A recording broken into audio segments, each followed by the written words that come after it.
Here's an assurance that's coming from the Maharashtra Education Minister Vinod Taure, saying that his government is to take steps to ensure enforcement of the fee regulation law across educational institutes. His reply to a question that was raised in the assembly, he said that a committee has now been set up to address the complaints of parents. Parents can now directly approach this committee without having to go through the PTA.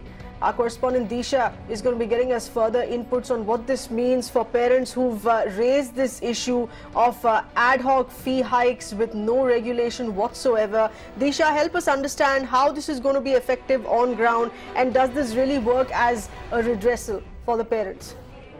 Absolutely, Seher. This is coming in after several, we have seen in private schools as well, that the school organizations, they arbitrary, they increase the fare, the fee hike each and every year, and there is no provision in the law where the parents' redressal can be, parents' complaints can be addressed. So that is the word coming in from the Maharashtra Education Minister Vinod Taure concerned. He announced this today in the State Assembly, categorically saying that the government will ensure a firm enforcement of a fee regulation law in educational institutions, which essentially means that a committee will be set up now separately to address the parents' complaints against any educational institution which is arbitrary, increasing the fee hike in the schools each and every year. So this is how it will work, especially as part of this new committee, is that more than 25% of the parents should come together, and if they have a common problem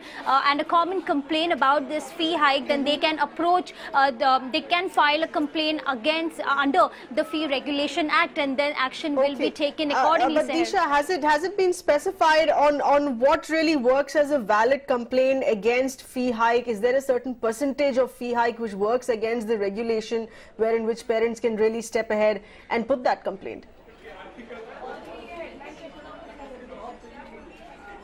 Absolutely. As far as the percentage is concerned, we know for the fact that every now and then, every year, the schools, they arbitrarily increase it by over 25% or 30%. There is no fixed percentage that the government right now has really announced that how much percentage. But at the end of the day, over 25% of the parents should come together and they should file a complaint. Only then the complaint will be registered and will be valid according to what the government's new, basically, this decision is all about. And the minister also said that there will be no compulsion for parents to purchase stationery from the school, because in most of, even as part of this was also a larger issue for the parents as well. So at the end of the day, Seher, this is coming in as a relief, at least for the parents community, because at the end of the day there are several complaints that they try, and again they really try to meet the education minister concern, but there is no redressal to it. There is nothing that is really solved. So at the end of the day, this particular committee will only work to deal with these parents' complaints, sir. Okay. All right, Disha, many thanks for getting us those inputs here with an assurance, in what really sounds like an assurance that's coming from the State Education Minister.